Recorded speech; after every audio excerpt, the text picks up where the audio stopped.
Aí, vamos pensar aqui comigo. Se Deus não é... O padre, ele fala que o mal é a ausência do bem. Só que as ações de Deus não é a ausência do bem. São ações que são deliberadamente ruins, que causam dor e sofrimento desnecessário, que ele está agindo, ele que está sendo o agente, o causador. Por exemplo, quando a gente pega aqui, ó, 1 Reis 22, a partir do 19 é dito o seguinte, ó. Então ele disse: ouve, pois, a palavra do Senhor. Viu o Senhor assentado sobre o seu trono, e todo o exército do céu estava junto a ele, a sua mão direita e a sua esquerda. E disse o Senhor: quem induzirá Acabe para que suba e caia a Ramote de Gileade? E um dizia desta maneira e outro de outra. Então saiu um Rua, né, um espírito, e se apresentou diante do Senhor e disse: eu induzirei. E o Senhor lhe disse: com que? E disse ele: eu sairei e serei um espírito de mentira na boca de todos os seus profetas. E ele disse: tu o induzirás e ainda prevalecerás? Sai e faz assim. O quê?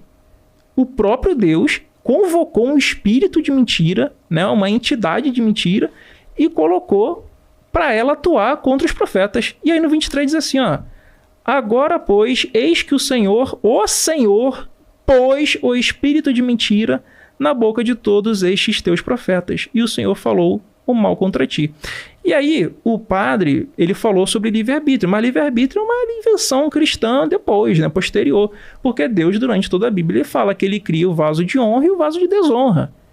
Já tem tanto aquela noção de que a salvação, ela é uma espécie de predestinação. Tem a palavra predestinação lá em Paulo, né? Você vê que ele fala da graça. Você vê que tem a parte em que, antes das obras serem feitas, as crianças já haviam sido escolhidas sem terem feito obra boa ou ruim. Então, isso mostra pra gente que não tem essa questão de livre-arbítrio, é que Deus é quem está fazendo mesmo. Por exemplo, aqui, ó, quando a gente pega o texto que eu não peguei o livro, mas ele vai dizer o seguinte, ó: e o Espírito do Senhor se retirou de Saul, e assombrava um espírito mau da parte do Senhor.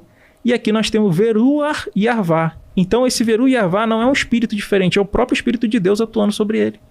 Então quem se retira de Saul ou faz a Saul ter ações ruins é o próprio Deus.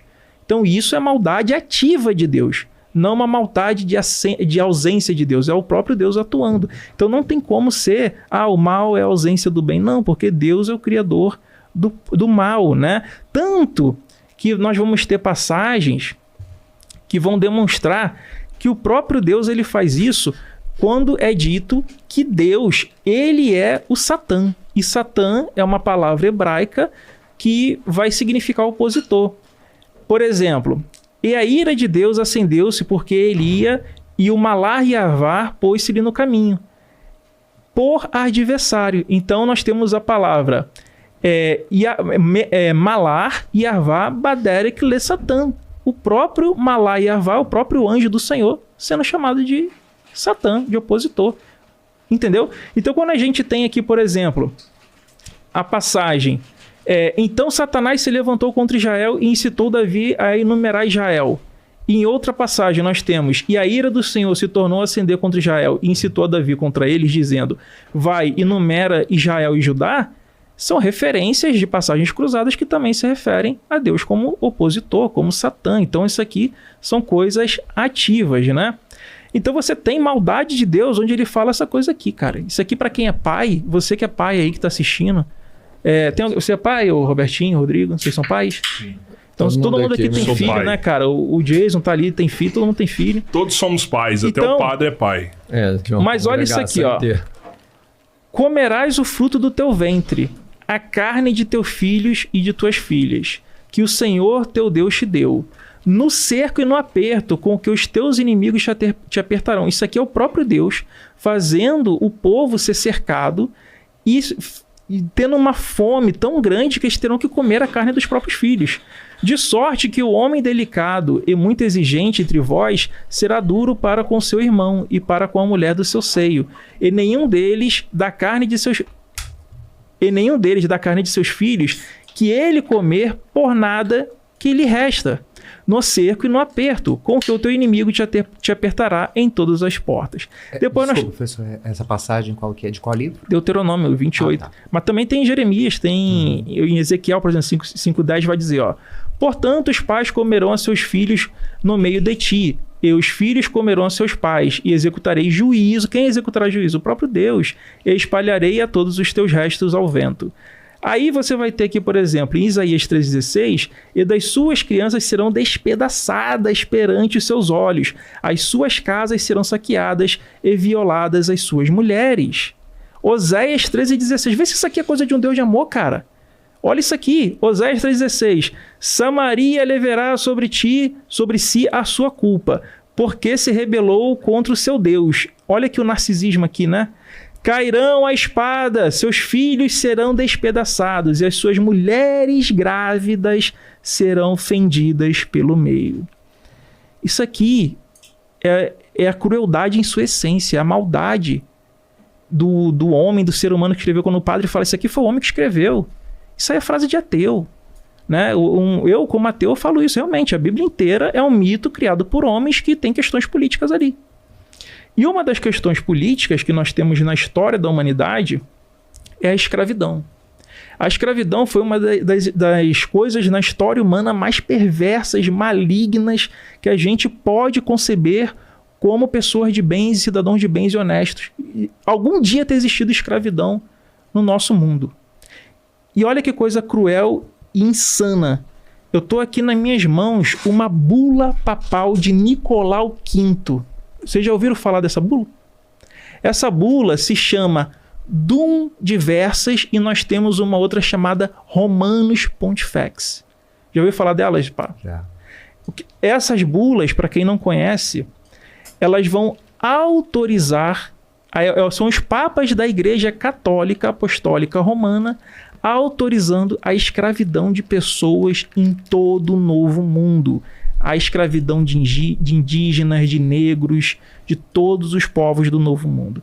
Então vai estar dizendo aqui, ó, o seguinte, ó.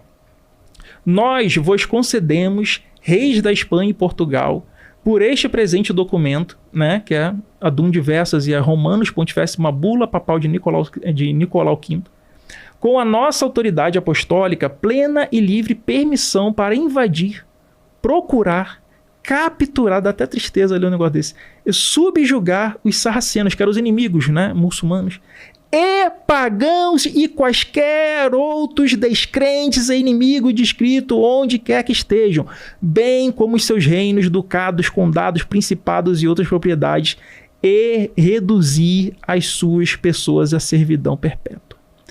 Isso é um texto de uma instituição religiosa que diz ter o amor de Cristo e representar o amor de Cristo e autorizou a escravidão em todo o mundo. Mas aí você está falando, Antônio, isso é coisa de homem. Isso não é coisa de Deus. Né? Deus jamais faria um negócio desse. Sim. Então, quando a gente pega a Bíblia, a gente vai ler em Levítico 25, 44 ao 46, vai dizer o seguinte, ó. Aqui, ó, tá? Tá aqui a imagem para que vocês tenham noção que isso está na Bíblia. A Bíblia defende, você tem um Deus, um Jesus, um Deus que defende escravidão. Olha só.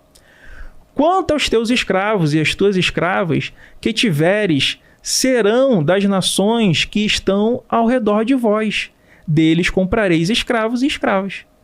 Isso é um Deus de amor, mandando escravizar pessoas, ensinando, dando regras de escravidão. Deuteronômio 20, 10, 11.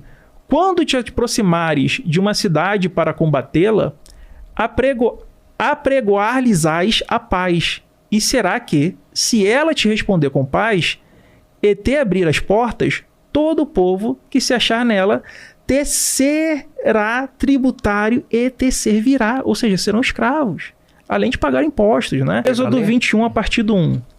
Aí me diz se tem Jesus aí. Lembra? Pode ler? Pode. Capítulo 21, a partir do 1. Versículo 1. Estes são os estatutos que lhes proporais.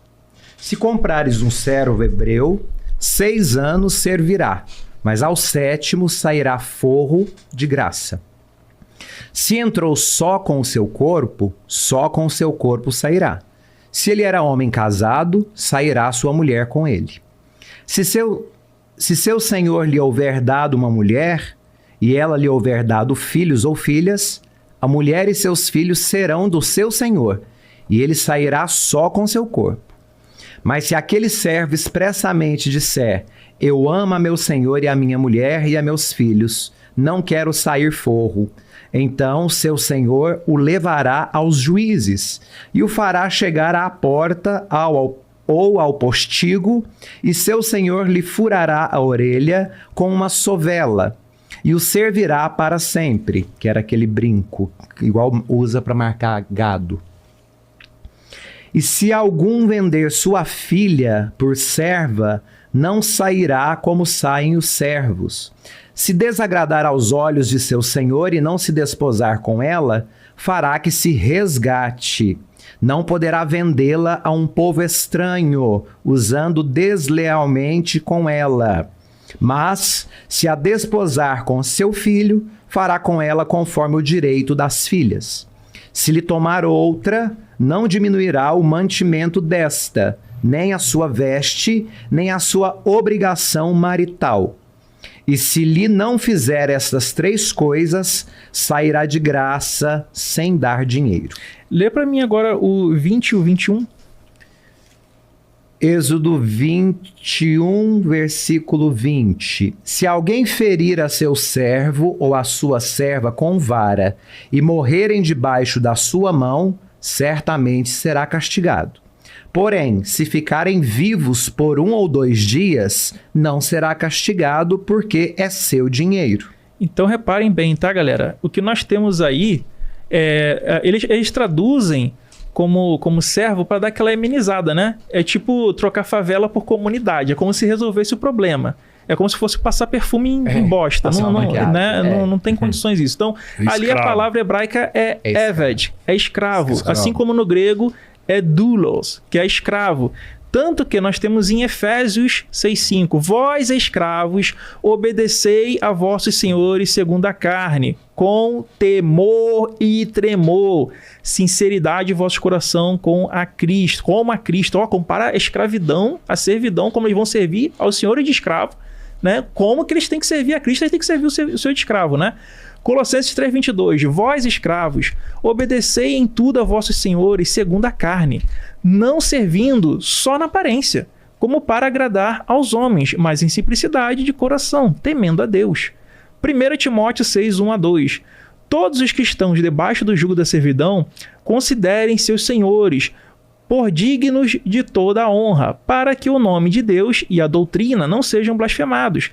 E os que têm senhores crentes não os desprezem, porque são irmãos, antes os sirvam melhor. Caraca, os sirvam melhor, porque eles que participam do benefício são crentes e amados. Ensine e exorta estas coisas. Tito 2:9-10: exorta os escravos a que se sujeitem a seus senhores e em tudo agradem, não contradizendo, não defraudando, antes mostrando toda a boa lealdade, para que em tudo sejam ornamento da doutrina de Deus, nosso Salvador. Então, novamente, usando Jesus para endossar a escravidão. 1 Pedro 2,18: vós, escravos, sujeitavos com todo temor aos seus senhores, não somente aos bons e humanos, mas também aos maus. Então, nós vemos que isso aqui é Novo Testamento. Eu não estou lendo para vocês Bíblia hebraica, eu estou lendo para vocês o Novo Testamento o tempo inteiro, endossando aquilo que mais tarde foi praticado de forma desumana e cruel pela própria Igreja Católica, autorizada por um Papa, né, um Pontifex Maximus, autorizando a escravidão de povos indígenas, negros, pessoas do Novo Mundo. Então, assim, isso tudo é para provar para vocês que a ação de Deus não é só a sua ausência. Mas como é que um ser onipresente poderia ficar ausente? Fica meio contraditório isso, né? Mas beleza. São ações deliberadamente mais. Se a gente não conceber assim, se a gente for seguir o lado do grande exegeta Dr. Friestad, todo respeito, todo carinho, mas não concordo com isso, senão a gente vai estar fazendo uma leitura exegética e não exegética. Nós não podemos ler com o Espírito Santo, nós temos que ler com um contexto histórico-cultural e entendermos que a Bíblia é um livro político, como o padre muito bem disse, feito por homens, não por Deus, para colocar a população campesina sobre domínio dos seus senhores, sobre domínio dos líderes políticos.